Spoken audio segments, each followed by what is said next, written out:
Bonjour, dans cette vidéo de formation, nous allons voir comment automatiser les exportations et les importations dans Careo. Alors, on peut le faire l'un, on peut faire l'autre ou on peut faire les deux. Donc, nous allons tout d'abord voir comment programmer les exportations en automatique. Les exportations, c'est-à-dire qu'on prend une requête, on fait des données et on les exporte dans un fichier qui peut être traité après dans un autre logiciel ou d'une autre façon. Pour ça, nous allons dans l'éditeur de requêtes et de statistiques, donc ici. Là, ce sont les requêtes préprogrammées. Donc il y a une formation sur les requêtes. Je vous invite à la regarder pour comment enregistrer des requêtes. Donc ici, nous avons enregistré un certain nombre de requêtes. Sur la partie droite de la requête, on a différentes colonnes que l'on peut voir ici. Alors il est possible d'agrandir les colonnes ici. Il y a une colonne automatique qui permet justement de dire que cette requête-là, donc par exemple ici, fichier propriétaire, dans notre base de démonstration, on a défini ici comme quoi on voulait l'exporter et l'exporter dans tel fichier et à tel endroit, puisqu'on peut le déposer où on le souhaite. Donc le format d'exportation est en fichier Excel ou CSV, donc ça c'est au choix. Pour le programmer, il suffit de venir cette colonne cocher. Voilà, on a une petite coche qui se met. Et quand on coche, vous voyez, il y a une petite icône ici qui apparaît qui permet de sélectionner l'endroit et le nom du fichier. Voilà, tout simplement. Si vous ne le voulez plus, vous avez juste à décocher et il n'y aura plus d'exportation automatique.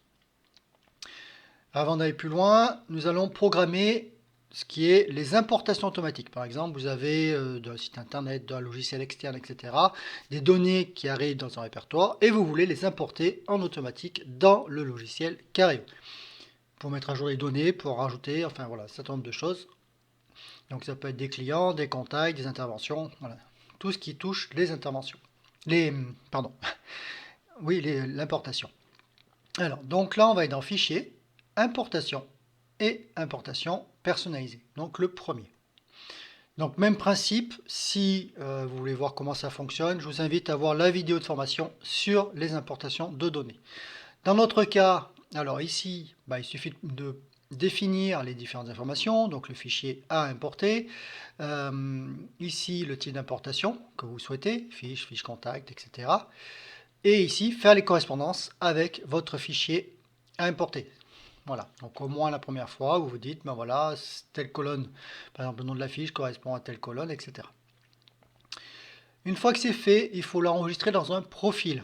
Donc vous avez ici un bouton, le bouton ici, qui permet de sauver ici la configuration de votre importation dans un profil. Alors je vous invite de faire au moins une fois après l'aperçu jusqu'à l'importation pour vraiment valider que vous êtes sûr que votre importation fonctionne. Une fois que vous l'avez enregistré, vous pouvez cliquer ici donc, pour modifier, pour voir la liste des profils d'importation. Là, on se retrouve avec les profils. Et dans ces profils, vous pouvez définir à droite, donc par défaut, il n'y en a pas, à droite, un fichier. Donc pour ça, vous cliquez sur Fichier et vous définissez le fichier que vous voulez importer. Voilà, donc pareil, c'est un fichier Excel ou format CSV. Alors c'est CSV, pour ceux qui ne savent pas, c'est un fichier texte séparateur point virgule. Voilà, et ainsi de suite. Alors quand il y a plusieurs fichiers importés et il est nécessaire qu'il y ait une suite. Par exemple, on importe des clients avant des interventions. Pour avoir la clé, pour avoir un certain nombre de choses, vous pouvez définir ici un tri d'importation.